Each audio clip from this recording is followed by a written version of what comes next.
అందరికీ నమస్కారం. ఈ ఐవైఆర్ టాక్స్ ద్వారా ప్రాంతీయ, జాతీయ, అంతర్జాతీయ అంశాలపైన నా అభిప్రాయాలను మీ అందరితో పంచుకుంటూ ఉన్నాను. ఐవైఆర్ టాక్స్ చాలా రోజుల నుంచి ఉన్నా దీనిని యాక్టివ్గా 1 సంవత్సరం నుంచే వాడటం జరిగింది. 1 సంవత్సరం క్రితం ఒక ఆర్గనైజ్డ్గా రెగ్యులర్గా దీంట్లో నా వ్యూస్ని ఎక్స్ప్రెస్ చేయాలనేటటువంటి నిర్ణయం తీసుకొని రెగ్యులర్గా వివిధ అంశాల మీద నా అభిప్రాయాలను వెలబుచ్చుతూ ఉన్నాను. అదేవిధంగా ప్రముఖులను కొంతమందిని సోషల్ కన్సర్న్ ఉన్న వాళ్ళను ఇంటర్వ్యూ చేసి వారి అభిప్రాయాలను వారి అనుభవాలను కూడా మీతో పంచుకోవటం జరుగుతూ ఉన్నది. ఈ 1 సంవత్సరం కాలంలోనే సబ్స్క్రైబర్స్ బేస్ 3,000 నుంచి 33,000 దాకా పెరిగింది. మీ అందరి అభిమానానికి కృతజ్ఞుణ్ణి.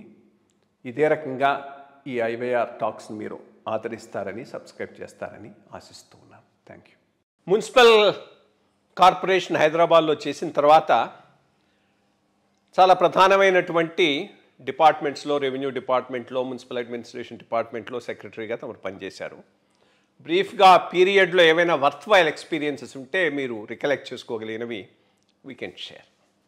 ఇది చాలా డిపార్ట్మెంట్స్ అండి. 2 సార్లు చేశాను నేను. ఇది revenue, transport, roads, building, municipal administration, ఈ డిపార్ట్మెంట్స్ అన్నింటిలో కూడా రిపీటెడ్గా చేస్తుండే. ఏ డిపార్ట్మెంట్లో కూడానండి, అంటే ఒక్కో డిపార్ట్మెంట్ ఒక రకంగా పని ఉంటుంది కాబట్టి అప్పటి వరకు జరిగిన పని ఏమిటి, మన ప్రెడిసర్స్ చేయగలిగింది మంచి చేశారు, దాన్ని ఇంకా ముందుకు తీసుకెళ్ళి ఇంకా ఎక్కువ బాగా చేయటానికి అవకాశాలు ఏమైనా ఉన్నాయా, అది చేయటానికి మనమే కాకుండా ఇంకెవరైనా ఇతర అధికారులు పనిచేసేవాళ్ళు ఉంటారు కదా, ఐఏఎస్ ఆఫీసర్స్ ఉన్నవాళ్ళు, ఐఏఎస్ ఆఫీసర్స్, వాళ్ళని కూడా మనం గ్యాదర్ చేసి ఒక టీం బిల్డప్ చేయాలి. ముందు చేస్తే మనం ముందు వాళ్ళు ఇలా చేశారు, దీన్ని మనం ఇంకా బాగా చేయాలి అంటే ఏం చేయాలి డిపార్ట్మెంట్లో. ఇప్పుడు మున్సిపల్ అడ్మినిస్ట్రేషన్ ఉందనుకోండి, నేను అబ్జర్వ్ చేసింది ఏంటంటే, అంటే city development, entire plan city development అంతా వాళ్ళ చేతిలో ఉంటుంది కదా. ఉదాహరణకి ఉస్మాన్ సాగర్, హిమాయత్ సాగర్ ఎప్పుడూ మోక్షగుండ విశ్వేశ్వరయ్య గారిని ఆ రోజుల్లో నిజాం ప్రభుత్వం తీసుకొచ్చాయింది, ఆయన సలహా మీద అవి కట్టారు. కడితే దానిపైన అంటే నేను చూసిందనమాట, ఒకసారి అనంతగిరి హిల్స్ నుండి వస్తుంది మూసీ రివర్, వస్తుంటే ఎవరో ఒక ఆయన ఒక బిల్డింగ్ కడుతున్నాడు, ఒక ఫ్యాక్టరీ. అక్కడ కారు కొద్ది దూరంగా ఆపి నేను అడిగాను, మరి ఇక్కడ ఫ్యాక్టరీ కడితే మరి డ్రైనేజీ ప్రాబ్లమ్స్ వస్తాయి కదా, డ్రైనేజీ ఇక్కడ నుంచి వెళ్తే ఈస్ట్ సైడు ఉస్మాన్ సాగర్ ఉంది, మరి గండిపేటలకు నీళ్ళు వెళ్తాయి కదంటే, ఇలా వెళ్తూనే ఉంటాయి సార్, అది మనం ఏం చేస్తాము, మనం చేసుకునే పనులు మనం చేసుకోవాలని ఆయన ఎక్స్ప్లెయిన్ చేశాడు ఆయన. అప్పుడు నేను వచ్చి ఒక చిన్న కమిటీ వేసి, ఈ 2 రిజర్వాయర్లే కదా మన వాటర్ సప్లై, అప్పుడు మాంజిరా ఇవి కాకుండా వీటిని కాపాడాలంటే దాని పైన ఉన్న ఎంటైర్ క్యాచ్మెంట్ని ఎలాగ మనం సేఫ్ గార్డ్ చేయాలా అని చెప్పి 111 జియోను జియో ఇచ్చామండి. ఆ జియోలో ఏముందంటే 180 గ్రామాలు, ఈ రిజర్వాయర్ పైన ఉన్న గ్రామాలు, అక్కడి నుంచి వచ్చే నీళ్లు అంటే రెయిన్ వాటర్ పెద్ద అబ్జెక్షనబుల్ కాకపోవచ్చు, డ్రైనేజ్ ఇవంతా ఎక్కడికి వెళ్ళాలి, ఈ మన రిజర్వాయర్లోకి రావాలా. మరి అవే పొల్యూషన్ అయితే ఏం చేయాలా. ఆ జియోలో ఏమన్నామంటే ఈ 180 గ్రామాల్లో per acre 500 yards we allow it for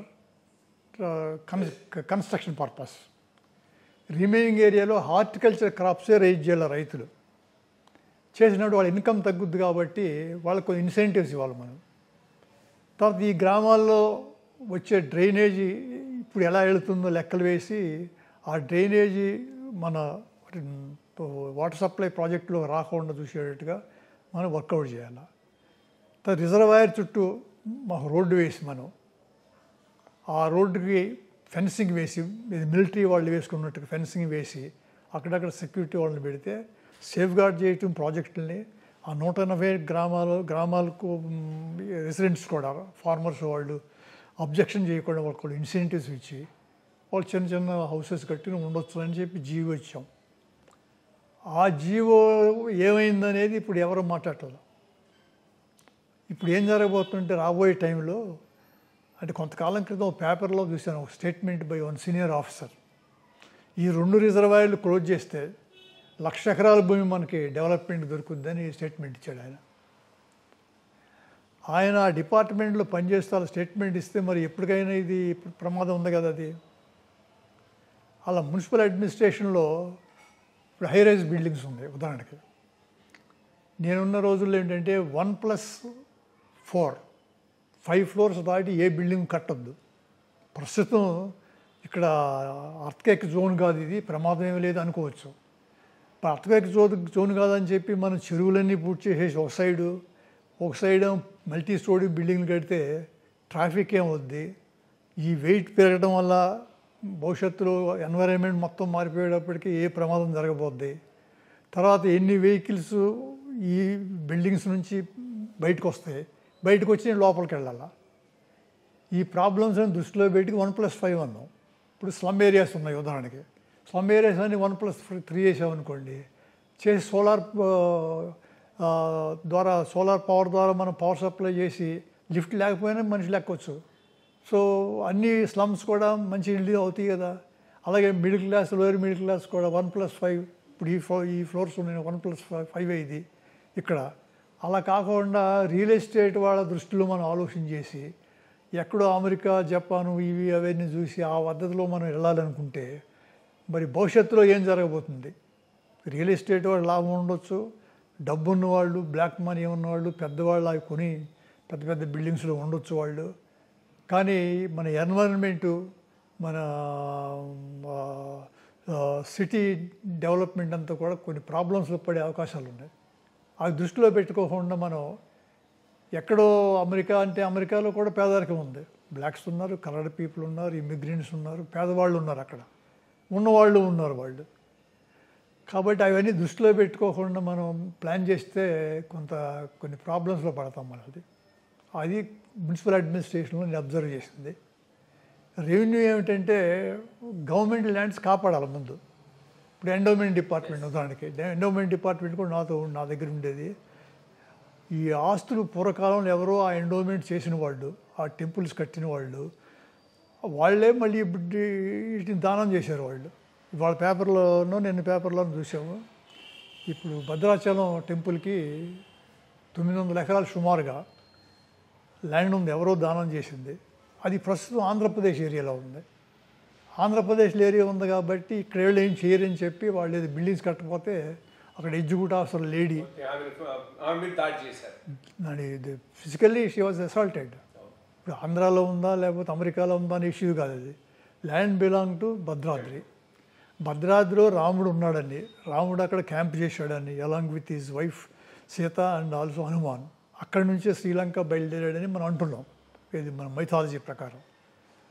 మరి ఆ దేవుడు అని నువ్వు రోజు ఏదో రకరకాలుగా మాట్లాడుతున్నారు కదా, మరి ఆ దేవుడు భూమిని ఆక్రమణ చేద్దామని మీరు ప్రయత్నం చేస్తే దాన్ని రక్షించేవాళ్ళు వెళితే ఆడమనిషిని చూడకుండా అటాక్ చేస్తే అలా ఈ టెంపుల్ ల్యాండ్స్ అన్ని కూడా మనం కాపాడి ఆ టెంపుల్ ల్యాండ్స్ ఎవరికి మనం లీజ్ కానీ లేకపోతే ఏ విధంగా ఇవ్వాలి, వాళ్ళు అవసరం లేకపోతే అమ్మేసి డబ్బు కార్పస్ పెట్టుకోవాలా అనే పద్ధతిలో ఆలోచన చేయాలి కదా. అది అలా చేయకపోతే ఏమవుద్దంటే మనం ఏదో మాట్లాడటం తప్ప పని వచ్చేటప్పటికి చేయడం కష్టం అవుతుంది. అది ఇప్పుడు భూములు కాపాడేటప్పుడు ప్రభుత్వ భూములు ఉండాలి. ప్రభుత్వ భూములు ప్రభుత్వానికి అవసరమైనప్పుడు ఇవ్వండి. పేదవాళ్ళకి ఏదైనా ఇవ్వాలి, ఇల్లు కట్టాలనుకుంటే వాళ్ళకి ఇవ్వండి. వాటిని కాపాడుకుని జాగ్రత్తగా ఉంచాలి కదా. మీరు అందులో ప్లాంటేషన్ డెవలప్ చేస్తారా, లేకపోతే గవర్నమెంట్కి అవసరమైతే ఉపయోగిస్తారా, లేదా పబ్లిక్ సెక్టర్ అండర్టేకింగ్స్ ఏమన్నా వస్తే మన ప్రాజెక్టులు వస్తే దానిలో ఉపయోగిస్తారా అనేది మనం చూసుకోకుండా మనం లెఫ్ట్ అండ్ రైట్ ప్రైవేట్ వాళ్ళకి ఇస్తే ప్రైవేట్ వాళ్ళకి లాభం వస్తే రావచ్చు, వాళ్ళు ఏదో మీటింగ్ పెట్టి మనం పొగడవచ్చు. కానీ మన ఆస్తులన్నీ పోయిన తర్వాత మిగిలేదే ఉంది అక్కడ. అది అలాగే రోడ్స్ అండ్ బిల్డింగ్స్. ఉదాహరణకి Hyderabad to Vijayawada national highway ఆ రోజుల్లో అంటే 2 lane with lot of difficulty వెళ్తుండేవాళ్ళు. విజయభాస్కర్ రెడ్డి గారు సెంట్రల్ మినిస్టర్ అని చెప్పాను చూసారా, ఇప్పుడు ఆ రోజులో 4 లైన్ చేసాం మేము. అలా ఇక్కడ నుంచి కరీంనగర్ వెళ్ళే రోడ్డు, అది రాజీవ్ రహదారి అంటారు. 4 లైన్ రోడ్ చేసి 4 లైన్ దాటిన తర్వాత ప్లాంట్ ట్రీస్ దేర్ అంటే అప్పుడు ఇంకా పెద్ద రోడ్లు కావాలని ఆలోచన చేయలేదు. చేస్తే విజయవాడ వెళ్ళడానికి it does not take more than 5 hours. ఇప్పుడు కరీంనగర్ రోడ్డు అవి కూడా ఇలాగే వైడెన్ చేసుకుంటూ వెళ్తూ చెట్లు పెట్టేసి, ఆ చెట్లు హార్టికల్చర్ పెట్టామనుకోండి, మనకి చింతకాయలు ఫర్ ఎగ్జాంపుల్, మ్యాంగోస్ పెట్టి దగ్గర విలేజెస్లో పేదవాళ్ళు ఉంటే వాళ్ళకి ఒక్కోడికి 5, 6, 10 చెట్లు ఇచ్చి అవి కాపాడాలా. మనం వాటర్ సప్లై బోర్వెల్స్ వేసి కాపాడి నీళ్ళు ఇస్తే వాళ్ళు చెట్లు కాపాడే బాధ్యత అది, ఫ్రూట్స్ వాళ్ళు తీసుకుంటారు, ఇటు ప్లాంటేషన్ వస్తుంది, రోడ్లు మనం జాగ్రత్తగా మెయింటైన్ చేయడానికి వీలవుద్ది. ఆ విధంగా చేయటం. అలాగే కాకినాడ పోర్టు కట్టాలంటే బ్రిటిష్ వాళ్ళ కాలం నుంచి ఆలోచన చేస్తూ ఉండేవాళ్ళు. అది చివరికి గవర్నమెంట్ శాంక్షన్, విజయభాస్కర్ రెడ్డి గారు సెంట్రల్ గవర్నమెంట్ ఉన్నప్పుడు శాంక్షన్ వచ్చింది. శాంక్షన్ వచ్చిన తర్వాత డబ్బు కావాలి కదా, అప్పుడు ఏదో ఉంది జపనీస్ ఫండెడ్ ఏదో జేకా ఏదో అమెరికాలో ఉంటే వాళ్ళతో మాట్లాడితే వాళ్ళు డబ్బు ఇవ్వడానికి ఒప్పుకున్నారు, ఇచ్చారు కూడా వాళ్ళు. మరి ఎంతవరకు అది డెవలప్మెంట్ అయింది, అయితే మరి అది కాకినాడకి ఎంత ఉపయోగపడుతుంది. ఐలాండ్ ఉంది లోపల, ఐలాండ్ని దెబ్బ తినకోకుండా వచ్చే పద్ధతిలో దాన్ని డెవలప్ చేయాలని చెప్పి ఆ రోజుల్లో ఈ దాసర శ్రీనివాసుల్ని వేసాం దానికి ఇన్ఛార్జ్. మరి కొంత డెవలప్మెంట్ అయినట్టుంది అది.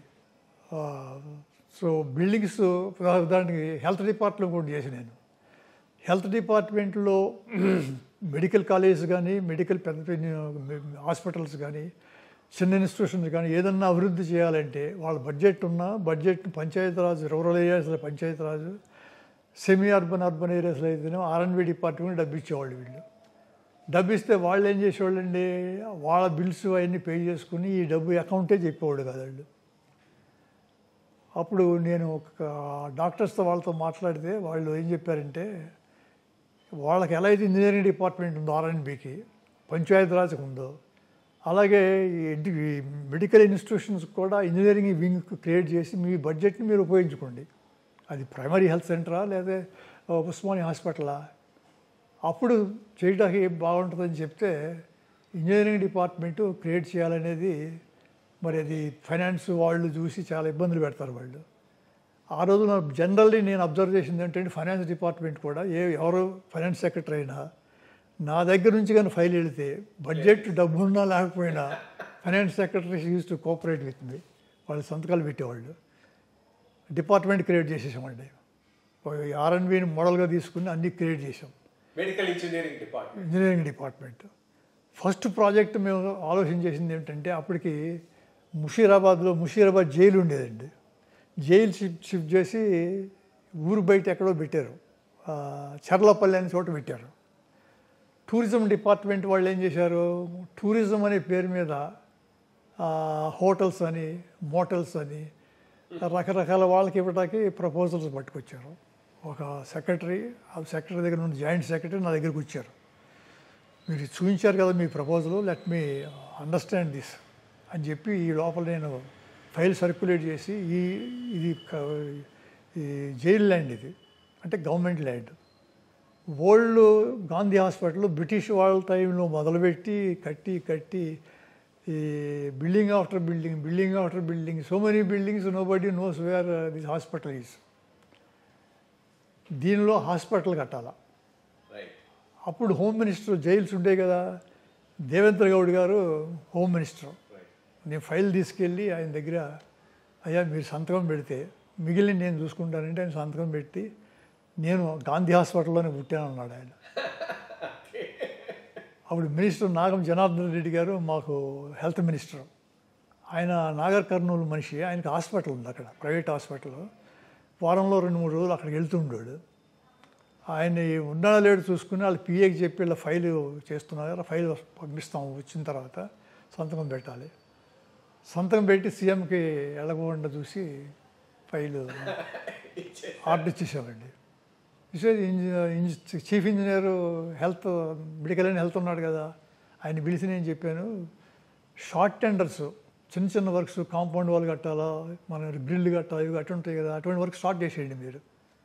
వాళ్ళు మొదలుపెట్టేశారండి. అంటే ఆఫ్ ది రికార్డ్ అనమాట నేను చెప్పబోయేది. ఈ చంద్రబాబు నాయుడు గారు సీఎం, ఆయన చైనా ఏదో వెళ్తున్నాడు. అది చైనానో వెళ్తాడు, అమెరికా వెళ్తే వెళ్ళడం, ఎవరికాళ్ళు పని చేయాలి కదా.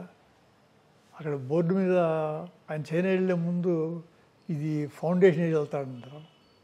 ఈ ఫౌండేషన్ వేయకపోతే బాగుంటుంది అనుకున్నాడు. మరి ఏమిటో నా పేరు ఉంది, ఆయన పేరు కూడా ఉంది. అది గాంధీ హాస్పిటల్ అలా వచ్చిందనమాట.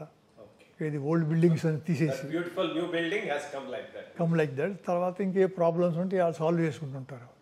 అలా హాస్పిటల్స్ అన్నీ కూడా మీ డిపార్ట్మెంట్ మీ కంట్రోల్లో ఉంది కాబట్టి సెక్రటరీ కంట్రోల్లో ఉంటుంది. ఆ కన్సర్న్ హెడ్ ఆఫ్ డిపార్ట్మెంట్స్ ఉంటారు. తొందరగా పనులు అయ్యి ప్రజలకు ఎంతో ఉపయోగపడే ఈ ఇన్స్టిట్యూషన్స్ కట్టాలి అవి. అలా ఆ హాస్పిటల్స్ కట్టేవాళ్ళం అనమాట. కట్టిని అక్కడి నుంచి వెళ్ళిపోయానండి. వెళ్ళిపోయిన తర్వాత కొద్ది రోజులకే మళ్ళీ సీఎం పిలిచి మళ్ళీ మీరు వెళ్ళాలి హెల్త్కి అన్నాడు. అక్కడేదో ప్రాబ్లమ్స్ వచ్చి పంపించేశారండి. మళ్ళీ అక్కడికి వెళ్ళడం అంటే అప్పుడు ఏదో జపనీస్ ఎన్కఫైలిటిస్ అనేది ఒక జబ్బు ఉంది. చిన్నపిల్లలకు మాత్రమే వస్తుంది అది, బ్రెయిన్ ఫీవర్. అది రాయలసీమ జిల్లాల్లో ఎక్కువ స్టార్ట్ అయ్యి పిల్లలు చచ్చిపోతున్నారండి. అప్పుడు నేను మళ్ళీ హెల్త్ సెక్రటరీకి వేశారు. సరే వెళ్ళాము. ముందు నలుగురు ఆఫీసర్స్ ఎవరైతే ఉపయోగపడతారో, నలుగురు ఐఏఎస్ ఆఫీసర్లని ఇన్ఛార్జ్ అక్కడ పెట్టి, దీనికి వ్యాక్సిన్ అనేది ఎక్కడ ఉంది అంటే సెంట్రల్ గవర్నమెంట్కి చాలా మన ఇంటరాక్షన్స్ ఉంటాయండి. సెంట్రల్ గవర్నమెంట్ అక్కడ హెల్త్ డిపార్ట్మెంట్తో మాట్లాడితే వాళ్ళు సౌత్ కొరియాలో వ్యాక్సిన్ రెడీగా ఉంది. ఖరీదు జస్ట్ చాలా తక్కువ ఖరీదు, బట్ డాలర్ పేమెంట్ చేయాలి వాళ్ళకి. అంటే ఎవరు చేయాలా, వాళ్ళకి ఎంత ఖరీదు అవుద్దో మొత్తం వేసి డాలర్ పేమెంట్ చేసి వాళ్ళు తీసుకొచ్చి మెడ్రాస్ పోర్ట్ నుంచి వాళ్ళే జిల్లాలకు ట్రాన్స్పోర్ట్ చేసి వాళ్ళ వెహికల్స్ వాళ్ళే అద్దెకు తీసుకుని ఎయిర్ కండిషన్ వెహికల్స్ పిఎస్సీలో సప్లై చేయాలి. పిఎస్సీలో కాదు ఏసీలు గీసీలు కూడా పెట్టాలి. అది వ్యాక్సిన్ టెంపరేచర్లో పెట్టాలి. పెడితే 10 రోజుల్లో మొత్తం ఎన్సైఫిలిటీస్ కంప్లీట్గా కంట్రోల్ అయిపోయిందండి. సో ఆ విధంగా ఎవరైతే పని అప్పగిస్తే చేస్తారో ఐడెంటిఫై చేసి, డాక్టర్ కావచ్చు, ఐఏఎస్ ఆఫీసర్ కావచ్చు, ఎవరైనా కావచ్చు, వాళ్ళకి కావాల్సిన ఏర్పాట్లు సహాయం చేసి మనం దీన్ని ఎలా సాల్వ్ చేయాలి, దీనికి ప్రజల సహకారం ఎలా కావాలి. వాళ్ళ పిల్లల్ని తీసుకెళ్ళి వాళ్ళ పొలాల్లో పెట్టుకుని చిన్న చిన్న గుడిసెలు వేసుకుని బయట ఉంటున్నారు వాళ్ళు. అక్కడ ప్రైమరీ హెల్త్ సెంటర్స్లో డాక్టర్లు ఉన్నారా లేదా, అక్కడ కావాల్సిన ఎక్విప్మెంట్ ఉందా లేదా, ఇవన్నీ చూసి మనం ఆర్గనైజ్ చేయాలి కదా. అలా చేసి దాన్ని అలా కంట్రోల్ చేసేవాళ్ళం అన్నమాట. అది చేసే దానికి తీసుకొచ్చాం. తర్వాత మళ్ళీ పంచాయతీరాజ్ డిపార్ట్మెంట్లో వేశారు వాళ్ళు. అప్పుడు నేను ఉన్నాను, మీతో వర్క్ చేశాను, సెక్రటరీగా ఉన్నాను. అప్పుడు మీరు స్పెషల్ సిఎస్గా ఉన్నారు, నేను సెక్రటరీగా ఉన్నాను. రామోజీరావు గారి ప్రస్థానము, ఆయన ఎదుగుదల, దాంట్లో అర్జున్ రావు గారి పాత్ర కూడా ఉంది. ఆనెస్ట్గా వైజాగ్లో కలెక్టర్గా ఉన్నప్పుడు, ఆ పైన ఇక్కడ ఉన్నప్పుడు ఆయనకు జెన్యూన్గా చాలా సహాయం చేశాడు. Wherever there was a requirement అనేది ఒకటి జనరల్ ఫీలింగు. ఆయనతో మీ సంబంధం ఎట్లా ఉండింది, ఏది కొంత ఏమైనా చెప్పగలిగితే. వాళ్ళు నేను హైదరాబాద్ మున్సిపల్ కమిషనర్కి వచ్చినప్పుడు అండి, ఈనాడు ఆఫీస్ ఉంది మన ఖైరతాబాద్లో. రోడ్డు వైడెన్ చేస్తున్నాం. ఖైరతాబాద్ ఫ్లైఓవర్ కట్టి కిందకి వెళ్ళి వైడెన్ చేసేటప్పుడు వాళ్ళ office space between the building and road కొద్దిగా ఉంది. పూర్తిగా వైడెన్ చేస్తే వాళ్ళు బిల్డింగ్ మీదకి వెళ్ళిపోతుంది. ఆయనకి నాకున్న సత్సంబంధంతో నేను నీళ్ళు ఆయనతో మాట్లాడాను. నేను, మీరు ఎంత ఇవ్వగలరు, 1 feet 10 feet అసలు ఇవ్వలేరా, ఎందుకంటే అక్కడ ట్రయాంగిల్గా ఉందన్నమాట. అది అంటే ఇస్తే మాత్రం బిల్డింగ్ చాలా ఎఫెక్ట్ అవుతుందండి. ఆల్మోస్ట్ బిల్డింగ్ మీదకి వస్తుంటే రోడ్ వైడింగ్ రైట్కి తీసుకుని రోడ్ వైడింగ్ చేసుకెళ్ళాము, బిల్డింగ్ కాపాడాం. తర్వాత కొంతకాలం తర్వాత నేను హోమ్ సెక్రటరీ అయ్యాను.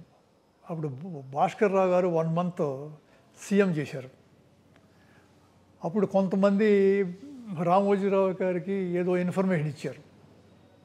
ఢిల్లీలో సంజయ్ గాంధీ గారు కొన్ని విషయాలు చేశాడు ఆయనకి ఎగెనిస్ట్గా ఉన్న మనుషులకి, అదేవిధంగా మీకు చేసే అవకాశాలు కూడా ఉన్నాయి, మీరు జాగ్రత్తలు ఉండాలని ఎవరో చెప్పినట్టున్నారు. నేను పంజగుట్ట ఆఫీసర్స్ కాలనీలో ఉండేవాడిని. ఒకనాడు ఆయన తోడల్లుళ్ళు ఉండేవాళ్ళు, ఆయనతో ఎక్కువ. వాళ్ళు వచ్చారు నా దగ్గరికి, ఆయన కూడా వచ్చాడు. ఇలా అనుకుంటున్నారంటే నేను అన్నాను, మరి నిజం కావచ్చు అబద్ధం కావచ్చు. హోమ్ సెక్రటరీ అన్నవాడు చాలా ఇంపార్టెంట్ ఫంక్షనరీ కాదు. చీఫ్ సెక్రటరీ ఉంటాడు, సెక్రటరీ జిఏడి ఉంటాడు, సెక్రటరీ సీఎం ఉంటాడు, డీజీపీ ఐజీపీ వీళ్ళంతా ఉంటారు. హోమ్ సెక్రటరీ అన్నవాడు ఉంటుంది, కానీ పూర్వకాలంలాగా అది పెద్ద పవర్ ఉన్నది కాదు. నేను చేయగలిగిన సహాయం చేస్తాను, మీకు సహాయం చేసుకున్నది కూడా మీరు ఆలోచించుకోవాలి. అప్పుడు బేగంపేటలో అక్కడ ఉండేది ఆయనకి ఇల్లు, 2 బెడ్రూమ్ హౌస్ 3 బెడ్రూమ్ హౌస్ ఉండేది. మీరు ఎప్పుడు వైట్ కార్ ఉపయోగిస్తారు, డ్రెస్ కూడా వైట్ ఉపయోగిస్తారు. అవి వైట్ కాకుండా ఒకరోజు ఈ కలరు, ఒకరోజు ఆ కలరు, ఒకరోజు కలరు, అలాగే వెళ్ళి రావడంలో కూడా డిఫరెంట్ రూట్స్, ఒకరోజు ఇటు వెళ్ళి ఒకరోజు అటు వెళ్ళి చేస్తే మరి వాళ్ళు ఎంతకాలం ఉంటారో తెలియదు. వాళ్ళు మాత్రం హాని చేయరని అనుకుంటున్నాను. ఎందుకంటే వాళ్ళు పాలిటీషియన్స్ కూడా ఆలోచన చేస్తారు కదా. కొంతమందితో ఎగనిస్ట్ అనుకున్నా కూడా మనం సత్సంబంధాలు లేకపోయినా కూడా మన జాగ్రత్తలో మనం ఉండాలనుకుంటారు కదా వాళ్ళు. నేను చెప్పే విధానంగా చెప్తాను, నేను మీ జాగ్రత్తలో మీకు ఉండని కొంచెం చెప్పాను నేను. సరే, వాళ్ళు అదేవిధంగా కార్లు మార్చి అలా వాళ్ళు చేశారు. ప్రతిరోజు ఉదయం 9 గంటలకు నేను సీఎంని కలిసి భాస్కర్ రావు గారిని ఒకరోజు అంతకుముందు రోజు జరిగిందంతా కూడా ఇంటెలిజెన్స్ డిపార్ట్మెంట్ ఉంటుంది, వాళ్ళు ఎలానే బ్రీఫ్ చేస్తారు. హోమ్ సెక్రటరీలు చెప్పాల్సిన అవసరం లేదు, డీజీపీ ఉంటాడు, వాళ్ళంతా ఉంటారు. వాళ్ళు ఆ రోజుల్లో ఉన్న డీజీపీ ఐజీ ఇంటెలిజెన్స్ వాళ్ళంతా కూడా ఏంటంటే ఒక పద్ధతి గల ఓల్డ్ టైమర్స్. వాళ్ళు హోమ్ సెక్రటరీకి తెలియకుండా ఏది చేసేవాళ్ళు కాదు వాళ్ళు. అది భాస్కర్ రావు గారు కూడా ఆయన పరిచయం ఉంది, తెలుసు. నాదేళ్ల భాస్కర్ రావు గారు, ఆయనకు జూబ్లీ హిల్స్లో మా అమ్మాయి వాళ్ళు ఉంటారు, మా ఇంటి పక్కన ఆయన ఇల్లు కూడా బాగా తెలుసు వాళ్ళు. నేను ఆయనకి అడ్వైజ్ ఏమి ఇచ్చానంటే, మీకు ఎగెనిస్ట్ ఎవరైనా సరే, పొలిటికల్గా కానివ్వండి, పర్సనల్గా కానీ ఎవరైనా కానీ, గవర్నమెంట్ మెషినరీని ఉపయోగించాలి. వీళ్ళు ఉపయోగించి వాళ్ళని ఏదో చేయాలని ఆలోచన చేయొద్దు మీరు ఎప్పుడు కూడాను. వీళ్ళు చేయరు కూడా, ఎందుకంటే ఎవరికి వాళ్ళే మనకెందుకని అనుకుంటారు కదా. అది ఇప్పుడు నన్ను ఏదో చేయమండి ఎందుకు చేస్తాను నేను, అది ఇది సాధ్యం అసాధ్యం అని చెప్తాం. అది ఫలానా ఆయన విషయంలో కొంతమంది ఇలా అనుకుంటున్నారని విన్నాను నేను. వాళ్ళు మీడియా అంతా ఉన్నవాళ్ళు, వాళ్ళు కూడా ఒకనొకప్పుడు మీ స్నేహితులు బంధువులు అయి ఉంటారు వాళ్ళు. అటువంటి ఏమి ఆలోచన చేయొద్దని చెప్పి ఆయనకి అడ్వైజ్ ఇవ్వడం జరిగింది. ఆయన కూడా అలాగే ఫాలో అయ్యాడు. ఆయన నెల రోజుల తర్వాత ఓల్డ్ పరిస్థితి అంతా మారిపోయి మళ్ళీ ఎన్టీఆర్ రావడం అంతా జరిగింది. అది తర్వాత రామోజీరావు గారు స్టూడియోస్ డెవలప్ చేయాలి, సినిమా ఫిల్మ్ సిటీ డెవలప్ చేయాలని ఆలోచన ఉంది ఆయనకి. ఆయన ఏమిటంటే ప్రాస్పెక్టివ్గా చాలా ఆలోచనలు చేసి development of his business, paper కావచ్చు, టీవీ కావచ్చు, ఇంకొక వ్యాపారం కావచ్చు, ఇంకోటి అలా ఆలోచన చేసేవాళ్ళు. ఆయనకి నాకున్న సత్సంబంధాలతో ఒకసారి ఆయన నాతో రిక్వెస్ట్ చేసి, ఉదయం మా ఇంటికి బ్రేక్ఫాస్ట్కి రండి, అక్కడి నుంచి ఒక 2 అవర్స్ మీరు స్పేర్ చేయాలన్నారు. బ్రేక్ఫాస్ట్ చేసి బయలుదేరాం. ఆయన ఎక్కడైతే స్టూడియోస్ కట్టాలనుకుంటున్నాడో, ఈ ఫిల్మ్ స్టూడియోస్ 2 హిల్స్ ఉన్నాయంటే, ఒకటేమో సాంఘీ వీళ్ళకు మధ్యలో కానికల్ హిల్ ఒకటి, ఈస్ట్ ఒక హిల్ ఉంది, మధ్యలో హ్యూజ్ ఏరియా ఒక వ్యాలీ లాగా ఉందన్నమాట. అప్పటికి బోర్వెల్ వేసి ఉన్నారు అక్కడ. ఒక ఓల్డ్ జీప్ ఉంది అక్కడ. ఆ ఓల్డ్ జీపులో లోపల ఇంటీరియర్ కూడా చాలా కచ్చా రోడ్ల మీద వెళ్ళొచ్చు. అక్కడికి వెళ్ళి మేము ఆ ఓల్డ్ జీపులో, నేను చెప్పినా కూడా వినకుండా నన్ను ఆయన ముందు కూర్చోబెట్టి ఆయన వెనకాల కూర్చొని పైకెక్కి అదంతా తిరిగి వచ్చాం. ఆ బోర్వెల్ దగ్గరికి వచ్చాం. వచ్చిన తర్వాత దిగి, ఈ బోర్వెల్ మీరు ఇనాగరేట్ చేయాలన్నాడు ఆయన. లేదు, మీరు నాకన్నా వయసులో పెద్దవాళ్ళు, ఏదో అనుకోని విధంగా మేము అధికారులను తప్ప, మీరు మీ వ్యాపారాలు ఏం చూస్తే కూడా మీరు చిన్నవాళ్ళ, మీరే చేయాలని.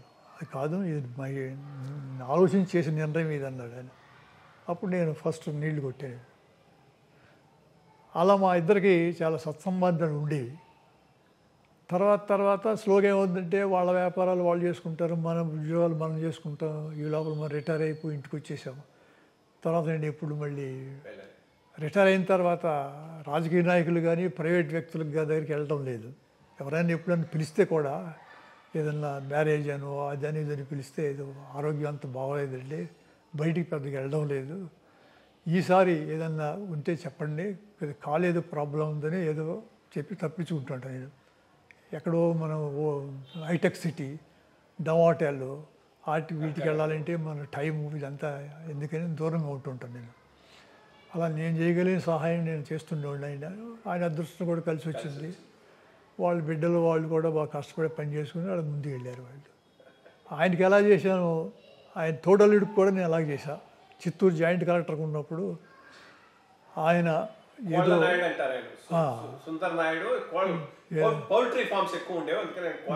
ఏదో నాయుడు రైతులకి ఈ విధంగా నేను పేదలకు సహాయం చేస్తాను, మీరు పేదవాళ్ళకి భూములు ఇస్తున్నారు, వాళ్ళకి బ్యాకప్గా డైరీ పౌల్ట్రీ ఇవన్నీ కూడా వాళ్ళకి సహాయం చేస్తే వాళ్ళు పైకి వస్తారని చెప్తే చాలా విలువైన భూమి ఇస్తే అప్పుడున్న డిస్ట్రిక్ట్ కలెక్టర్ వడియప్పన్ గారు అదేంటండి కలెక్టర్ ఆఫీస్ దగ్గరలో అటువంటి భూమి ఇచ్చారంటే మరి ఇచ్చేసాం కదండి ఇప్పుడు చేసేది ఏముందండి అయిపోయింది కదా అని చెప్పి కన్విన్స్ చేసాము.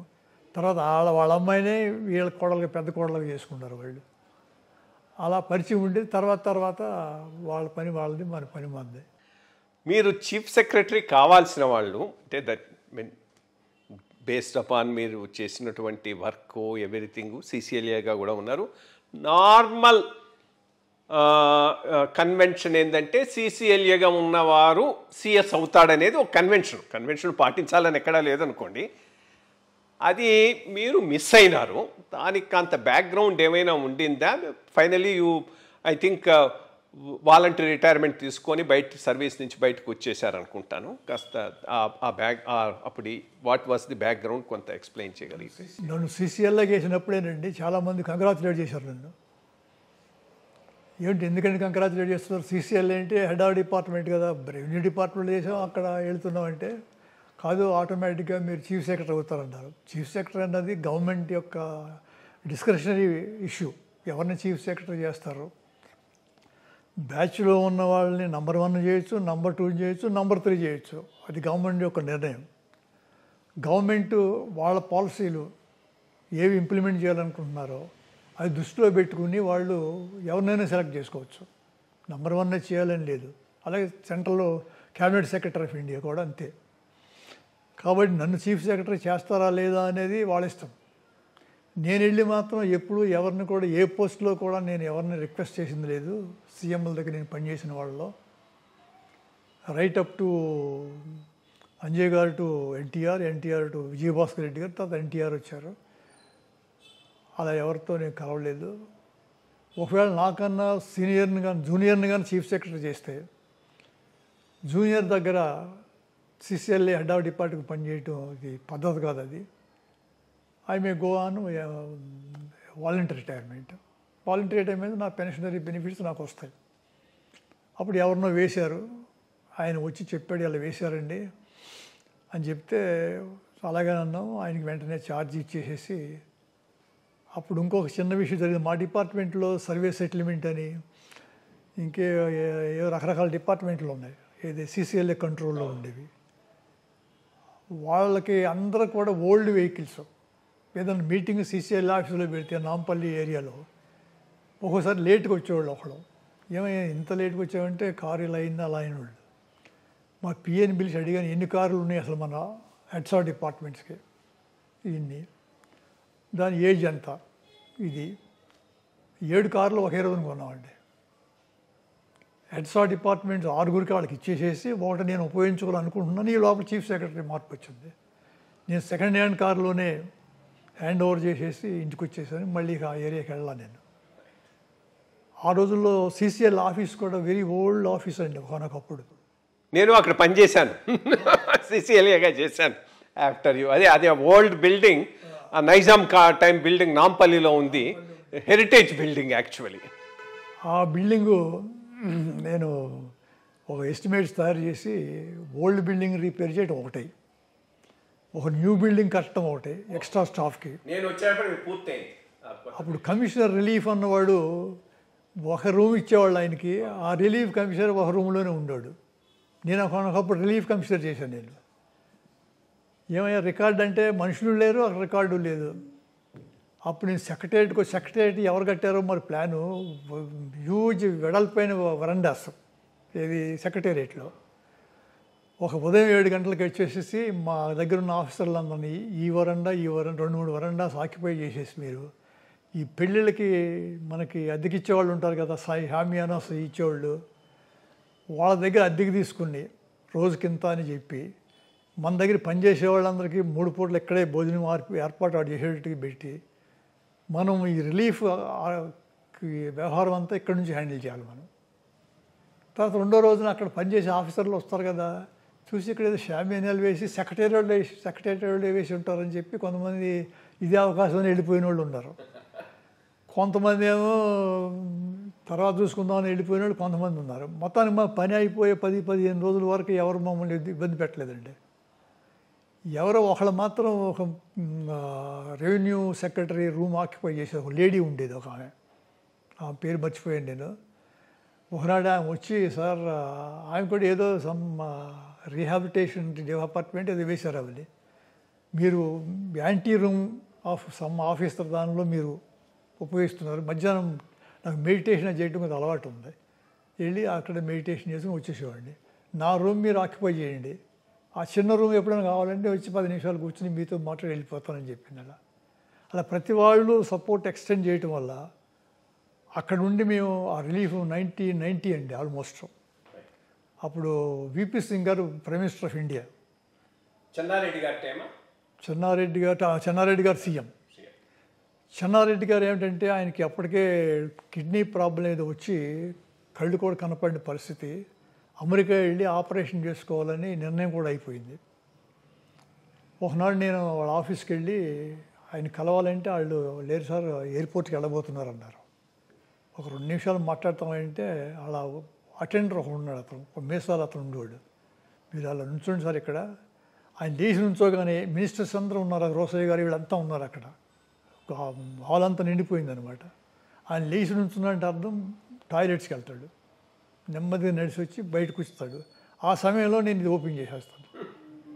ఓపెన్ చేయగానే లోపలికి వెళ్ళి, సార్ నేను అర్జున్రావు కమిషనర్ రిలీఫ్, ఇది విపి సింగ్ గారు వస్తున్నారు, 1 or 2 days మనం కాస్త పోస్ట్ పోన్ చేయగలిగితే చేయండి, చేయటానికి వీలు లేకపోతే మీరు హెల్త్ విషయం కాబట్టి మీరు హెల్త్ విషయంతో ప్రొసీడ్ కండి, మీరు లేనప్పుడు ఈ రిలీఫ్ మొత్తం నేను హ్యాండిల్ చేయాలా లేకపోతే మీకు ఎవరి మీద నమ్మకం ఉంటే ఆ మనిషిని పెట్టుకుని వెళ్ళండి మీరు. ఇది రిలీఫ్ అన్నది ఏంటంటే 10-15 రోజుల్లో ఆర్గనైజ్ చేయకపోతే ఇబ్బందులు వస్తాయి, లేదు మీరే ఆర్గనైజ్ చేయమన్నాడు. ఆయన కూడా పోస్ట్ పోన్ చేసుకున్నాడు ప్రోగ్రాము. ఆయన విపి సింగ్ గారు వచ్చారు,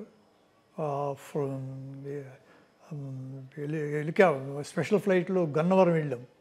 వెళ్తే అక్కడ పైలట్లు చెప్పారు వాతావరణం బాగలేదు, ఫర్దర్ మనం ముందుకెళ్ళటానికి వెళ్ళేదన్నారు. అంటే సముద్రం పక్క నుంచి వెళ్ళి అసలు ఎలా కోస్టం చూడాలనేది ఐడియా అయింది. ఆయన తిరిగి వచ్చేసి మళ్ళీ ఢిల్లీ వెళ్ళిపోయి 2 days తర్వాత మళ్ళీ వచ్చారు ఆయన.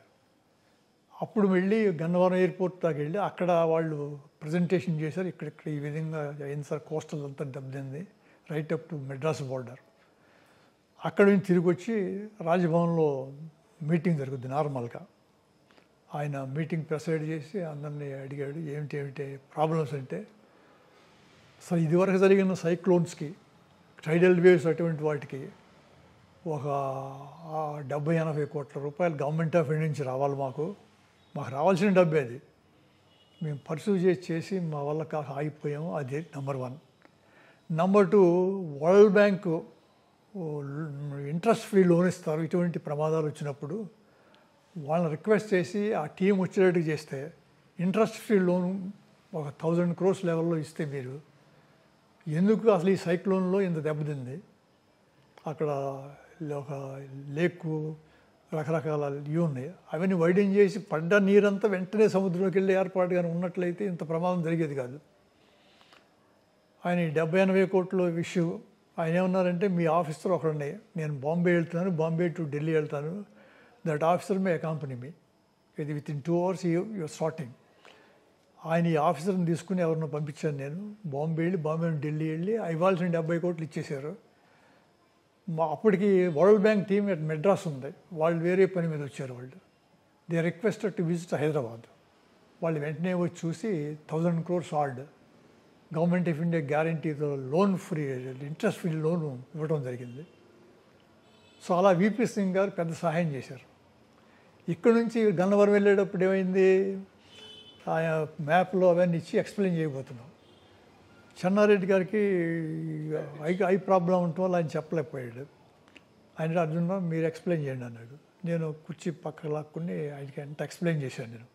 నేను ఇది సార్, ఇది ప్రాబ్లం నేను ఎక్స్ప్లెయిన్ చేశాను. Understand your problems. I must say yourself and your team of officers under the leadership of chief minister have done very well to tackle this problem. Otherwise it be far serious issue అని మమ్మల్ని అందరం thanks చెప్పాడు ఆయన. To an opposition chief minister అయ్యి opposition అప్పుడు అంతే కదా, ఈయన కాంగ్రెస్, ఆయన జనతా కదా. ఆయన అలా చెప్పి తర్వాత వింటే ఆయన పాపం చివరిలో క్యాన్సర్ వచ్చి కిడ్నీ ప్రాబ్లం అది వచ్చిందని అన్నారు. ఆయన బీసీస్ రిజర్వేషన్ ఇవ్వడానికి కారణం కూడా ఆయనే. వాళ్ళ రిజర్వేషన్ ఏదో మండల కమిషన్ అనేది ఇంప్లిమెంట్ చేయటం వల్ల చాలా అపోజిషన్ పార్టీస్ పెద్ద యాజిటేషన్లు చేయటం వల్ల ఆయన రిజైన్ చేయాల్సి వచ్చింది. It is very sad to find ఈ రోజు బీసీ లీడర్స్ ఏదో టీమ్స్ ఏదో చెప్తుంటారండి, ఏదో మీటింగ్ పెట్టాలా, అది చేయాలా, మాకు రిజర్వేషన్ ఇవ్వాలని. మీకు రిజర్వేషన్ ఇచ్చిన పెద్ద మనిషి మీకు గుర్తు రావట్లేదా అని విపి సింగ్ గారు కావచ్చు, ఇంకొకళ్ళు కావచ్చు. మండల్ గారి విషయం చెప్పండి, విపి సింగ్ గారు చెప్పండి వాళ్ళు చేసింది. అంబేద్కర్ విషయం చెప్పండి, ఫూలే గారి విషయం చెప్పండి.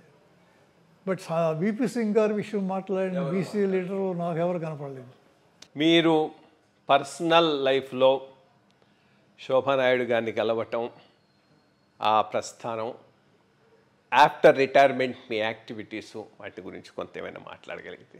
1980sలోనండి, అంటే కూచిపూడి డాన్స్ అనేది ఆంధ్రుల డ్యాన్స్. అది మెడ్రాస్ వాళ్ళు ఏంటంటే భరతనాట్యం వాళ్ళదే అని, అలాగే ఒక్కొక్క స్టేట్కి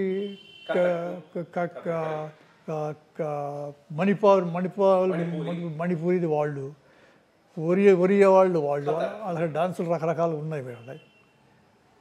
ఈ కూచిపూడి అనే విలేజ్లో ఒక పెద్ద మనిషి ఆయనే నేర్చుకుని కృష్ణానది పక్కనే ఈ డాన్స్ అనేది మగవాళ్ళకి నేర్పడం మొదలుపెట్టాడు ఆయన. తర్వాత కొంతమంది ఆడపిల్లలు కూడా నేర్చుకోవడం మొదలు పెడితే కొంతమంది డిస్కరేజ్ చేశారు, నేర్చుకుంటే భరతనాట్యం నేర్చుకో, తమిళనాడు వాళ్ళు కల్చరల్ యాక్టివిటీస్ని సపోర్ట్ చేయటంలో చాలా గొప్పవాళ్ళు, మ్యూజిక్ కానీ డాన్స్ కానీ ఏదైనా కానీ. అంటే ఈమె కూచిపూడి డాన్స్ నేర్చుకుంటానే, కూచిపూడి డాన్స్ నేర్చుకుంటమే కాకుండా మెడ్రాస్లో నేర్చుకుని వాళ్ళ గురువు గారి యొక్క పర్మిషన్తో హైదరాబాద్ షిఫ్ట్ అయింది. 45 ఏళ్ళు 50 ఏళ్ల క్రితం షిఫ్ట్ అయితే ఇక్కడ కూచిపూడి డాన్స్ అనే మాట విన్నవాళ్ళు లేరు. ఎక్కడో ఒక చిన్న ఇల్లు అద్దెకు తీసుకుని వాళ్ళు ఉంటూ ఒక చిన్న రూమ్ అద్దెకు తీసుకుని డాన్స్ మొదలు పెడితే కొంతమంది పిల్లలు రావటం మొదలుపెట్టారు. మొదలుపెడితే ఇంటి వాళ్ళు ఎవరో ఒక రెడ్డి గారు ఫ్రీగా ఇచ్చాడు వీళ్ళకి అకామిడేషను, ఇల్లు కూడా. తర్వాత వాళ్ళ పిల్లలు ఏదో మ్యారేజ్ వస్తే వాళ్ళు వికెట్ చేయాలంటే మళ్ళీ ఇంకెక్కడో పెట్టారు వీళ్ళు. పెడితే ఈమెకి తెలిసిన ఎవరో ఉన్నారు ఇక్కడ, ఆయన ఒకనాడు ఈమెను తీసుకుని మా ఆఫీస్కి వచ్చారు, మున్సిపల్ కార్పొరేషన్ ఆఫీస్కి. ఇలా కూచిపూడి డాన్సర్ శోభానాయుడు గారండి, ఇక్కడ డాన్స్ స్కూల్ పెట్టాలని ఆలోచన ఉంది, మరి ఇక్కడ ఏమీ అకామిడేషన్ అవన్నీ లేవు అని చెప్తే నేను ఆలోచన చేస్తానండి, ఏం చేయాలనేది మీరు కూడా ఆలోచన చేయండి అని చెప్పాము. వీళ్ళు తర్వాత వెళ్ళిపోయారు. వెళ్ళిపోయిన తర్వాత అప్పుడు కూచిపూడి అంటే ఎక్కడ ఉందని చేస్తే అది బందర్ దగ్గరలో ఎక్కడ ఉంది. అది మరి డాన్స్ ఎక్కడైతే ప్రమోషన్ చేస్తారో, ఎక్కడైతే సహాయం చేస్తారో అక్కడ ఉండకోకుండా ఎలా ఎందుకు వచ్చారు అనేది ఈమెతో ఎవరు వచ్చారు కదా, ఆయన అడిగితే ఆయన కరెక్టే అనుకోండి, కూచిపూడి అనేది ఆంధ్రుల డాన్స్ కదా, దాన్ని ఆంధ్ర ఏరియాస్ అంటే ఆంధ్ర ఏరియాస్ కావచ్చు, తెలంగాణ కావచ్చు, అందరూ ఒకటే కదా, అక్కడ చేస్తే మంచిదని చెప్పి హైదరాబాద్ వచ్చారు. మరి ఇక్కడ వస్తే డాన్స్ నేర్చుకునే పిల్లలు ఉన్నారు, కానీ దాన్ని ప్రమోట్ చేయడానికి కావాల్సిన ఏర్పాట్లు లేవు ఇక్కడ. అప్పుడు ఆలోచన చేసి వాళ్ళకి కావాల్సిన సహాయం చేస్తామని చెప్పి సహాయం చేయడం, ఆ నెమ్మదిగా ఎస్టాబ్లిష్ అయ్యి డాన్స్ అకాడమీ పెట్టడం ఇక్కడ మన ఇంటి పక్కనే. అప్పుడే మేము ఈ ఫ్లాట్స్ కూడా కొనుక్కుని చేసాం. అది 1990s అనమాట. అంటే 80s నుంచి 10 years ఇలా జరుగుతూ వచ్చిందనమాట. అప్పుడు ఈ డాన్సులు నేను అంతకుముందు నేను కలెక్టర్ విశాఖపట్నం ఉన్నప్పుడు సంజీవ్ రెడ్డి గారు ప్రెసిడెంట్ ఆఫ్ ఇండియా, అప్పుడు బుల్లయ్య గారు వైస్ ఛాన్సలర్ అయ్యారు. అప్పటికే బుల్లయ్య గారు అంటే వీసీ గారి ఇంట్లో భోజనం ప్రెసిడెంట్ ఆఫ్ ఇండియాకి. ఎన్టీఆర్ అప్పుడు ఒక యాక్టర్ అనమాట, ఎక్కడో యాక్ట్ చేస్తూ ఆయనకి ఏదో ఇది ఇస్తున్నారు అవార్డు, ఆయనకి పివి నరసింహారావు గారికి ఏదో అవార్డు. ఈ నరసింహారావు గారికి ఏమో గెస్ట్ హౌస్లోని ఇచ్చి ఏర్పాటు చేసాం ఫార్మర్ సీఎం అనేదని. ఇక్కడ బుల్లయ్య గారు వీసీ గారి ఇంట్లో డైస్ లాగా అరేంజ్ చేసి డాన్స్ పెట్టారు. ఇది ఫస్ట్ టైం నేను ఆమె చూడడం. ఈ డాన్స్ ఏమిటి ఎవరంటే అంతేగాని పరిచయం లేదు నాకు అప్పుడు. తర్వాత ఆలోచన చేస్తే అక్కడ ఎవరో ఫారినర్ ఒక రిటైర్ అయి ఉంది మెడ్రాస్లో, వెరీ ఫేమస్ లేడీ ఆమె. ఈమెతో డాన్స్ చేసినప్పుడు ఆమె ప్రిసైడ్ చేసిందట ఆ ఫంక్షన్కి. చేసినప్పుడు ఆమె అడిగింది, మరి డాన్స్ నువ్వు కంటిన్యూ చేస్తావా? మరి డాన్స్ తెలిసిన వాళ్ళు కొంతమంది సినిమాలకు వెళ్తారు, ఏదో డబ్బు బయట కావాలని. మరి సినిమాలకు వెళ్తాను కాదు, నేను డాన్సే చేస్తాను తప్ప సినిమాలకు వెళ్ళే సమస్య లేదు, ఎన్ని ఇబ్బందులు ఉన్నా సరే అని చెప్పి రుక్మిణి రెండేలో ఏదో నా పేరు, రుక్మిణి రెండేలో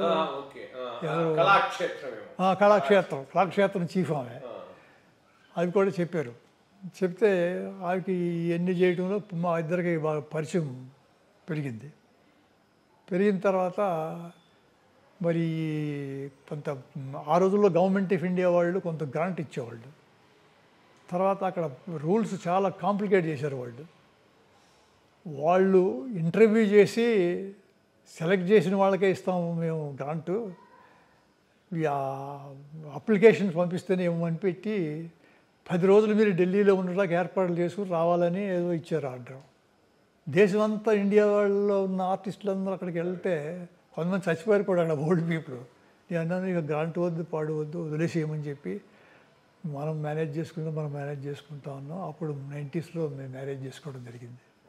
చేసుకుంటే అప్పటికే చాలా అవార్డులు వచ్చాయి ఆమెకి, రకరకాల అవార్డులు. పద్మశ్రీ అప్పుడు ప్రెసిడెంట్ గారు గోపాలకృష్ణ గాంధీ అని మన రాజగోపాలాచారి గారు మనవడు, దేవదాస్ గాంధీ కొడుకు ఆయన. గాంధీ గారు మనవడు, రాజగోపాలాచారి గారు మనవడు. ఆయన సెక్రటరీ. అప్పుడు ఈ అవార్డుకి వెళ్ళినప్పుడు ఆయన కూడా కలిశాడు. సెకండ్ ఇస్తే అనుకున్నా, ఆయన ఎవరో సెక్రటరీ అనుకున్నా. తర్వాత ఆయన పుస్తకం రాశాడు, బ్యూటిఫుల్ పుస్తకం. అప్పుడు కొన్ని చదివాను కూడా, చాలా చక్కగా రాశాడు అందరి గురించి. ఆయన కూడా ఐఏఎస్ ఆఫీసర్ ఆయన, గోపాలకృష్ణ గాంధీ అనుకుంటా ఆయన. ఇప్పుడు కూడా ఉన్నట్టున్నాడు ఆయన. సో అటువంటి ఫ్యామిలీ అనమాట అది. సో అవార్డులు అవి వస్తాయి కానండి, వీళ్ళకి సినిమాలు లాగా డబ్బు రాదు. సినిమా వాళ్ళని డబ్బు వస్తుంది, అవార్డు వస్తుంది, వాళ్ళ వ్యాపారాలు ఉన్నాయి, రకరకాలుగా వాళ్ళు ముందుకెళ్ళిపోతుంటారు. వాళ్ళు రికగ్నిషన్ కూడా ఎవరైతే ఏ ఫీల్డ్లో మంచివాళ్ళు, ఏ ఫీల్డ్కి ఆ ఫీల్డే, వాళ్ళే రికగ్నైజ్ చేసేది. డబ్బు